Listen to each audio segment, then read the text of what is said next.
What's going on, everybody? Welcome into another episode of the Sick Podcast. Steelers crazy as always.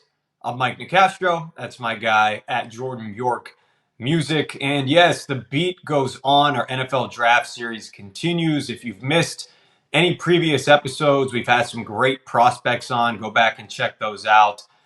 From Day and Henley, of course, to Curtis McClendon, some really, really cool things we've done. And today, Jordan, we've got a great draft mind on the show, and we're able to kind of continue this awesome series we've been fortunate to put together. Yeah, I'm really excited. I don't even want to give it away. I'll let you give the intro. So, Sammy, let's just get to it.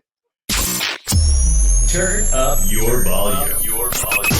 Because you're about to listen to The Sick Podcast. Steelers Crazy.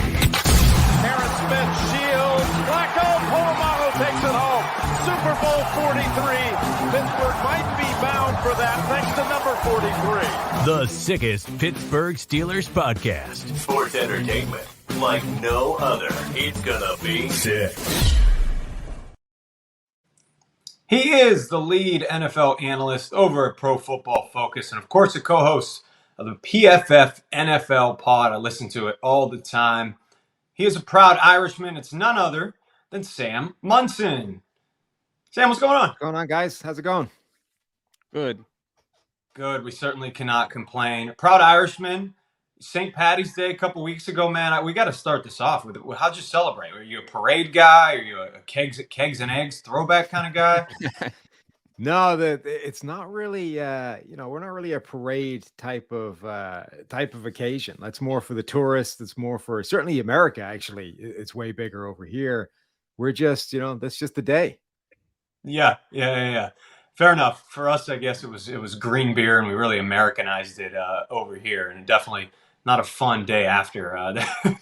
That's for sure. Hey, we're super stoked to get into some draft stuff with you. Of course, we're going to talk Pittsburgh Steelers naturally.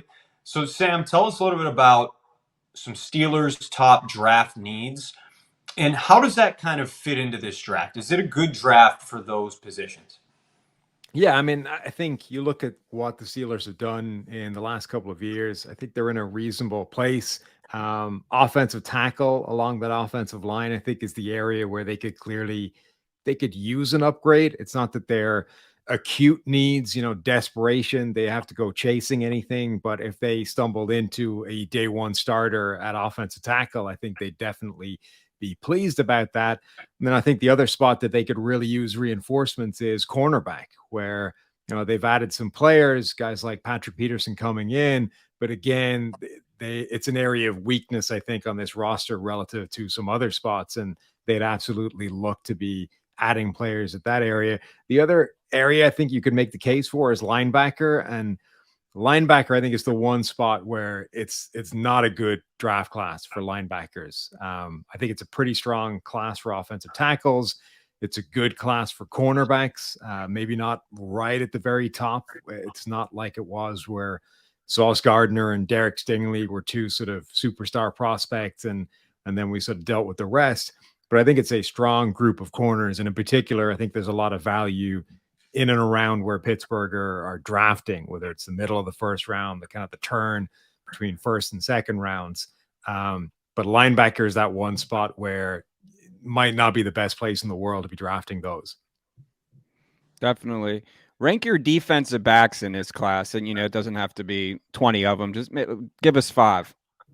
Yeah, it's tough. We just did our cornerback rankings on the podcast today. I think Devin Witherspoon is easily the best cornerback in this class, and that was cemented when he ran basically a 4.4 flat at his pro day. I think that really answered the only major question I had about him, which was, does he have that elite top gear, which is a lot like the questions I think a lot of people had for Sauce Gardner when he was coming out. It was, does he really have that elite high-end speed?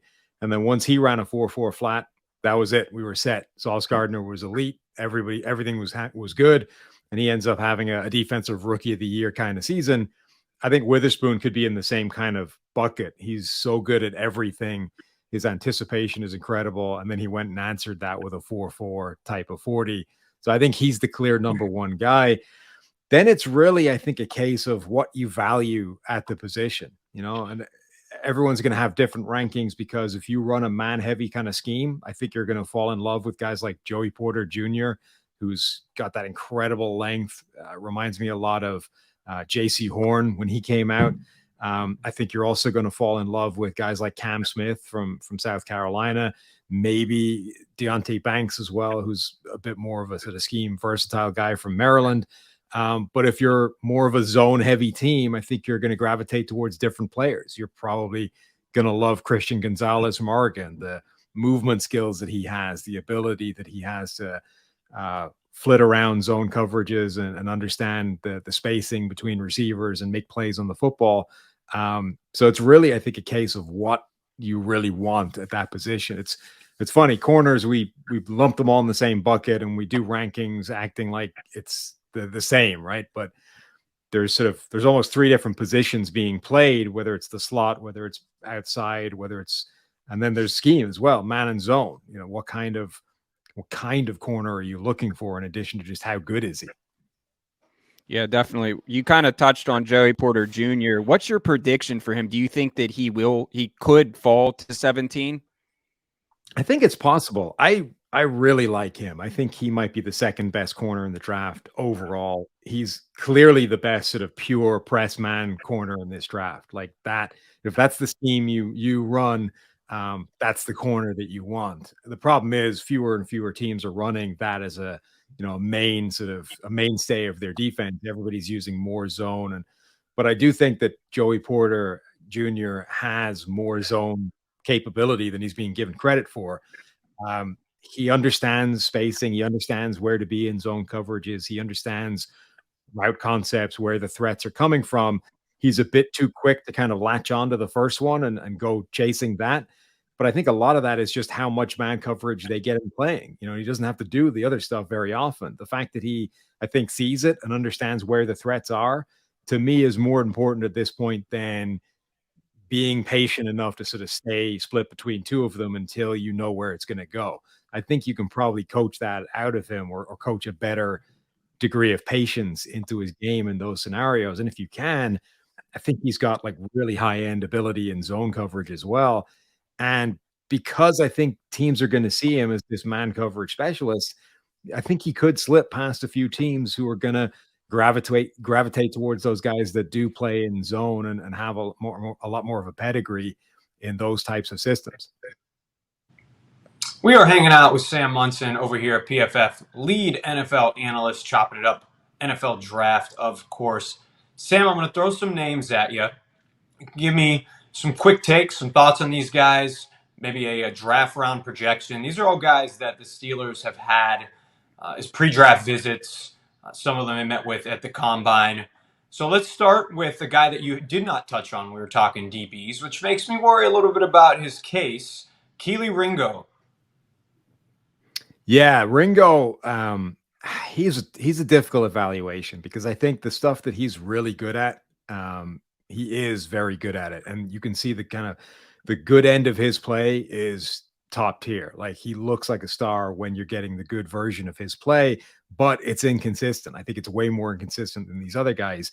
He's also got a touch of, there's some corners that are very good in a straight line, kind of linear north to south, but when they have to change direction and go laterally, they're not nearly as good. And Trey Waynes, when the Minnesota Vikings drafted him back in 2015, I think something like that, had this weird quirk where he had a faster 40 time than his short shuttle time, which is incredibly rare, like almost never happens. You're almost always faster with the short shuttle than you are with your 40 time, but he was faster in that linear straight line and was really bad changing direction laterally. And you could see that on his tape. Ringo isn't quite there, but it's getting close. Like his 40 time, I think, is a 10th of a second, maybe slower than his short shuttle time. And you see that problem with changing direction sometime from his tape. I think he's got enough physical ability that he could offset that, but that added with the inconsistency, I think you can kind of understand why his name is slipping, I think, down the board as we go towards the draft process. I think he started off with a much higher ranking, and the more people dive into it, the more people are getting a little bit worried about those deficiencies, and maybe he's slipping. But like that size, that athleticism, that speed, I think there's a lot to work with there, even if, you kind of acknowledge where he has weaknesses.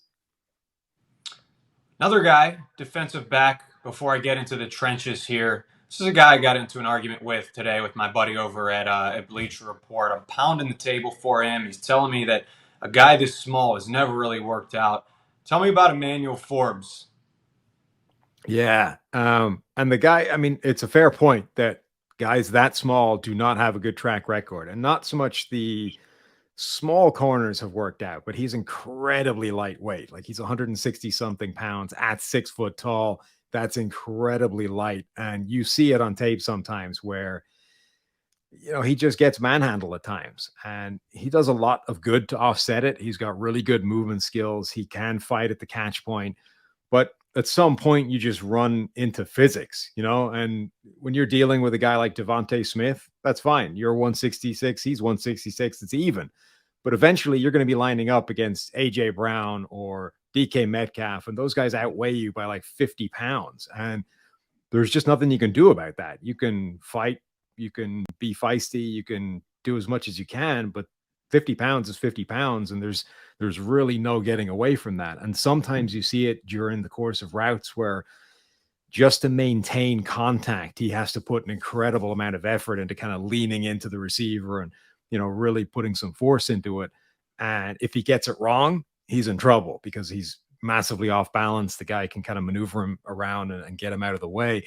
But I do think he's got a lot of skills. You can see the feistiness. You can see his movement skills, how easy it is for him to mirror receivers as long as he doesn't have to get too physical and too aggressive. So I think he's a better prospect than Cameron Dantzler, who came out of that system, also incredibly lightweight a couple of years ago. He's faster than Dantzler is. I think he has a better chance to succeed. And as much as Dantzler's been like in and out of the lineup with Minnesota, and there's been some good and some bad, he hasn't been terrible. So if that's like his baseline, and he's probably going to be a better player than that, that's it's a reasonable place to start from. Yeah, I'm going to take the L on that one then. It seems like I'm outnumbered 2-1 if I'm, picking up what you're putting down. All right, I want to get into the trenches a little bit, Sam. Let's start with Anton Harrison, a Sooner, a guy that I've seen a lot at the end of the first round, and some have him falling all the way to the mid-second, late second even. Yeah, I think that entire tackle class is fascinating. It's good, and there's a lot of guys that are, I think, going to go in the first round.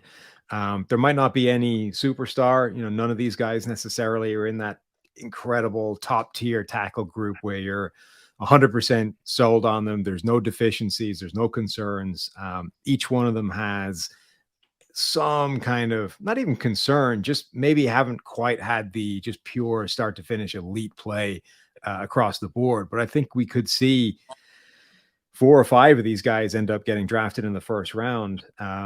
The closest guy you have to a completely clean prospect is Peter Skoronski from Northwestern, but he's got the 32.25-inch arms, which are virtually unprecedented in terms of tackle success, and probably just makes him immediately a guard on a bunch of teams' boards.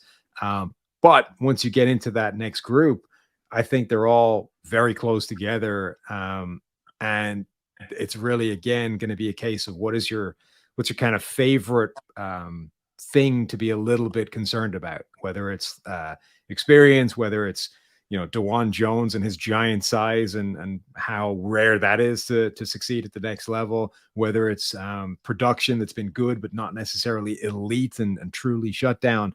But Harrison's absolutely a guy I think that belongs in the first round and would be a really interesting draft pick. You have Darnell Wright over him? I think they're very close together. I'm not sure what the PFF draft board actually has. Let me scroll and find it. Actually, we have Darnell Wright just above him, but that's Mike Renner basically driving that by himself. I'm a big Mike Renner guy, by the way, and mostly because I'm a huge Bachelor Red fan. So, and listen, unabashed. Everybody knows me, I think, knows I'm a huge Badge Thread fan. Anyway, Mike is fantastic. All right, before I kick it back over to Jordan, I want to talk about two guys, two skilled players on the offensive side of the ball. You could put them in together here. Two Steeler pre-draft visits: Jonathan Mingo, receiver; Charlie Jones, receiver. Yeah, I love Jonathan Mingo. I have him in my top 10 for wide receivers, and honestly, I'm already deciding that I'm too low on him. Wow. I was debating at the time how high I could put him up the board, knowing that that's way higher than everybody else has him. And I think I probably chickened out of putting him as high as I think I should have put him. But you go through his tape, and it's really difficult to find any reason that he's not going to be good at the next level. He's good at everything. He's got that size that a lot of these top receivers in this draft class don't have. He gave some really good DBs some real problems.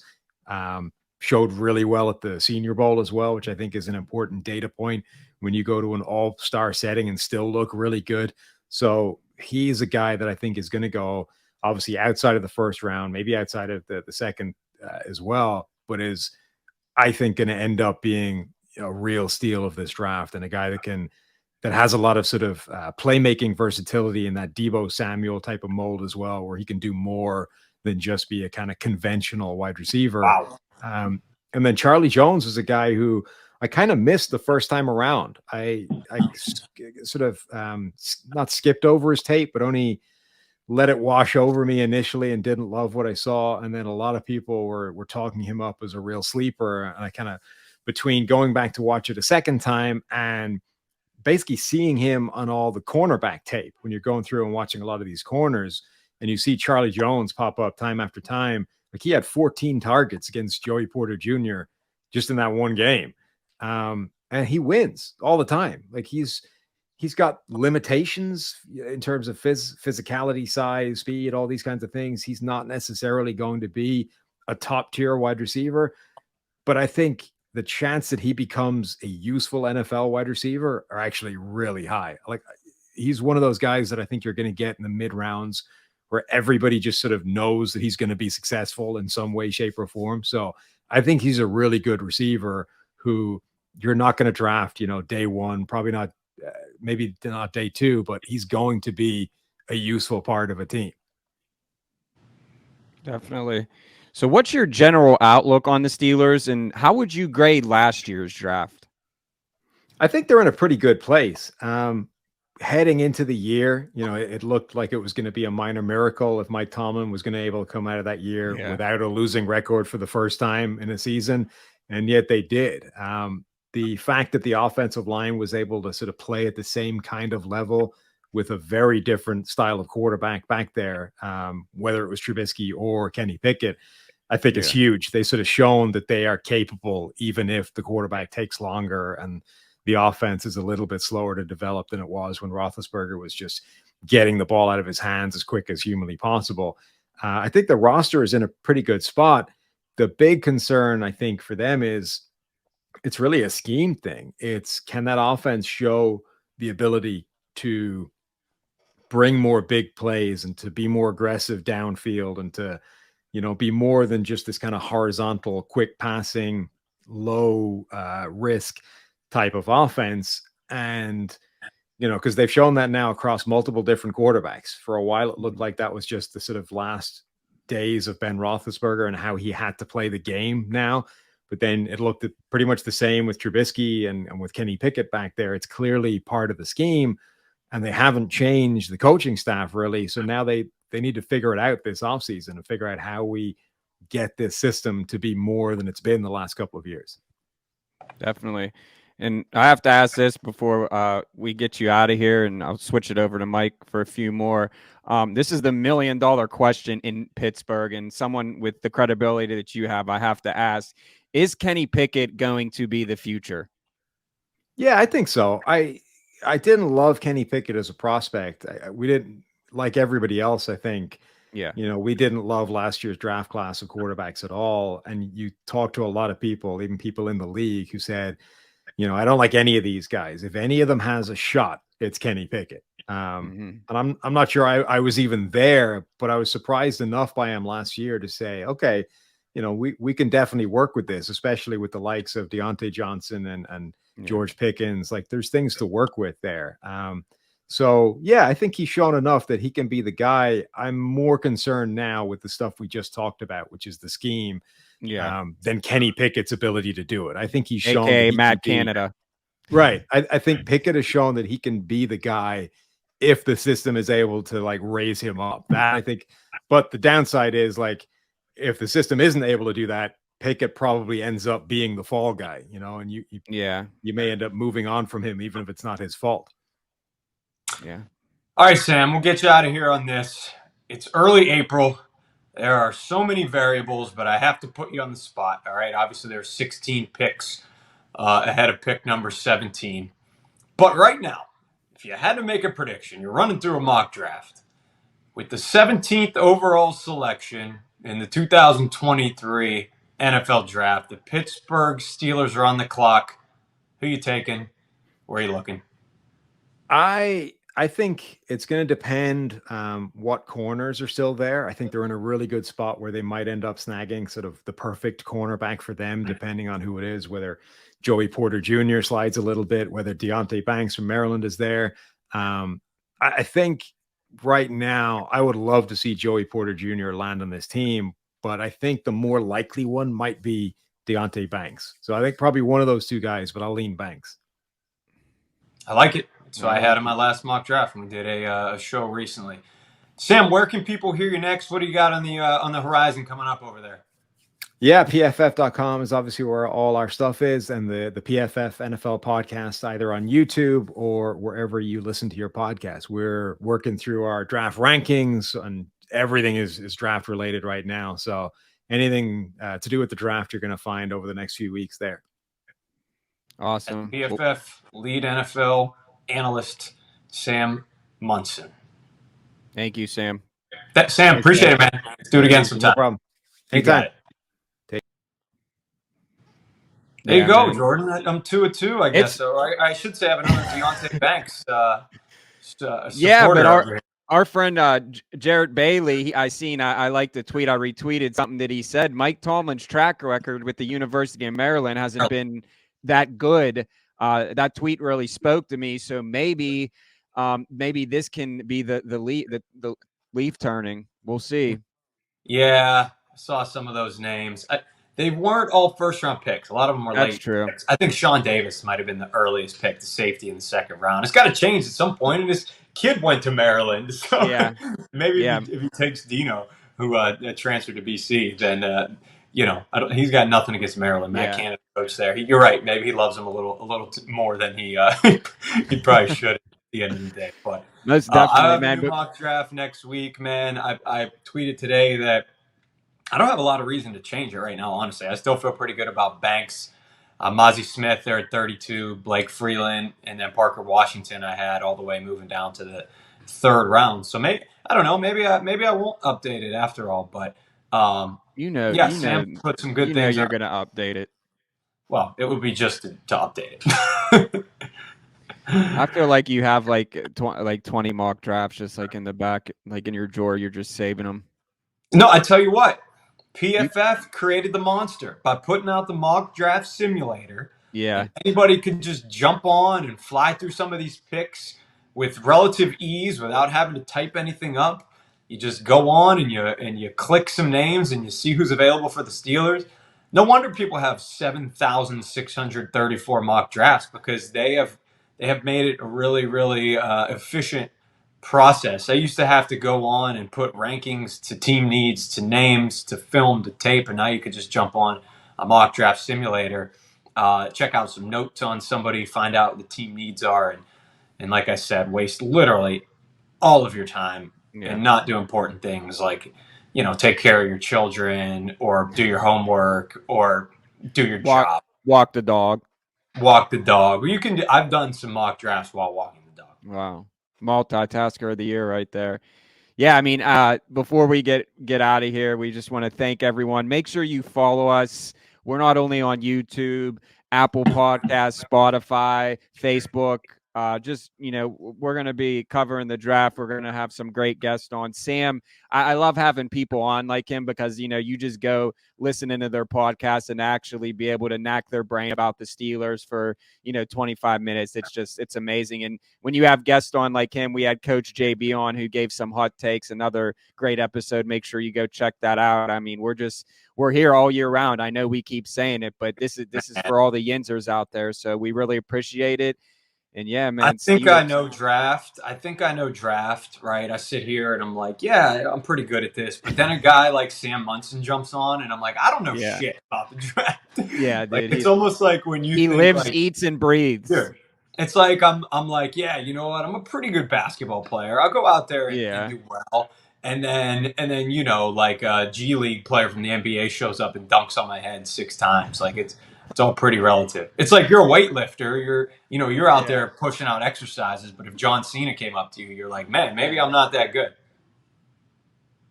On that note, we'll leave. All right, it's been another great episode of Steelers Crazy. For JY, this is Mike, and we're out.